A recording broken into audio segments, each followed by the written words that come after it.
தன்னை ஏமாற்றி சொத்தை ஆட்டைய போட்டு அடித்து துன்புறுத்தும் மகன் மீது நடவடிக்கை எடுக்க கோரி தாய் கண்ணீருடன் கலெக்டரிடம் மனு கொடுத்தார். திருப்பத்தூர் மாவட்டம் நாற்றம்பள்ளி அடுத்த பெத்தகல்லுப்பள்ளிங்கிற பகுதியைச் சேர்ந்தார் மனோகரன் மனைவி கிருஷ்ணவேணி. இவருக்கு 2 பெண் மற்றும் ஒரு ஆண் பிள்ளை உள்ளனர்.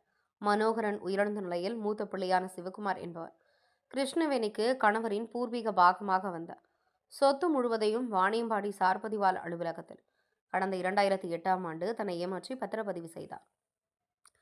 சொத்தை அபகரித்த பின்பு தன்னை அடித்து துன்புறுத்துவதையும் வீட்டை விட்டு வெளியேற்றும் முயற்சியில் எனது மகன் ஈடுபட்டு வருகிறான் என கூறி தனது சொத்தை மீட்டு தரவும், மேலும் பத்திரப்பதிவு செய்த பட்டாவை ரத்து செய்யும், மேலும் தனது மகன் மீது நடவடிக்கை எடுக்க வேண்டும் என்றும் திருப்பத்தூர் ஆட்சியர் அலுவலகத்தில் நடைபெற்ற மக்கள் குறைதீர்ப்பு கூட்டத்தில் மாவட்ட ஆட்சியரிடம் மனு அளித்தார்.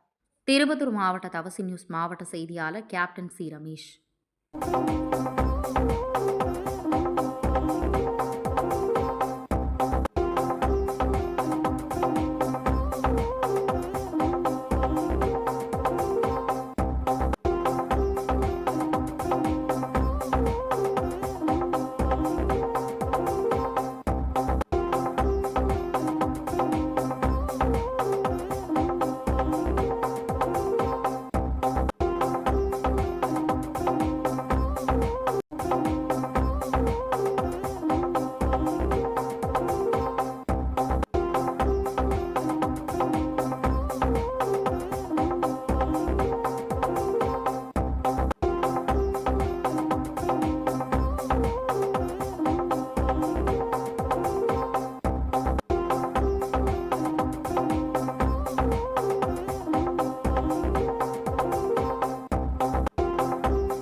கிருஷ்ணவேணி புத்துக்கோயில்.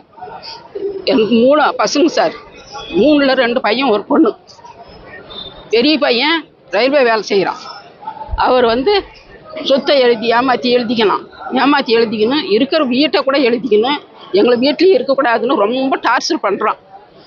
கேஸை போட்டு அவர் கீரவரிலும் கேஸ் ஆடணும், எங்களால் முடியல. அவர் இறந்துட்டார். அவருக்கு ஈர்ம செலவு கூட அவன் சடங்கு கூட வராத அவன் ரொம்ப எங்களை மன உடச்சலுக்கு ஆளாகிறான். ரொம்ப சித்திரவதை பண்ணுறான். எங்களை ஒரு நாள் கூட நிம்மதியாகவே ஓட்டலை. எங்களை ஓட்டலை. பொழுது வெடிஞ்சு பொழுது அமர்ந்து அவன் பிரச்சனையும் எங்களுக்கு ஜாஸ்தியாகுது சார். எங்களால் சமாளிக்க முடியல. கேஸுன்னு கேஸுக்கே எங்களை அலைய வைக்கிறான். எங்களால் முடியல. என் உடம்புலையும் 1008 பிரச்சனை இருக்குது. என் பொண்ணுக்கு காயில, அவனும் உடம்பு சரியில்லாதவோ. நாங்கள் என்ன பண்ண முடியும்? எங்களை என்ன ஏதுன்னு அவன் கண்டுக்க மாட்டேன்றான். எங்களை தொலைச்சி எடுக்கிறான். அப்படி உயிரை வாங்குறான். அனாமாசமான வார்த்தையெல்லாம் பேசுகிறான். கெட்ட வார்த்தையில் பேசுகிறான். அடிக்கிறதுக்கு இது பண்ணுறான். அடித்து கூட அடித்தான் என் பொண்ணை. அடிச்சியே எல்லாம் பண்ணி நாங்களும் என்னவோ பண்ணணுமோ பண்ணோம். எங்களால் முடியல சாமி. இதுக்கு மேலே கோர்ட்டுன்னு எங்களால் போக முடியாது. கேஸு நடத்த முடியாது. எங்கள் சொத்தை எப்படியாவது எங்களுக்கு மீட்டு கொடுக்கணும்னு நாங்கள் தாழ்மையோடு கேட்டுக்கொள்கிறோம்.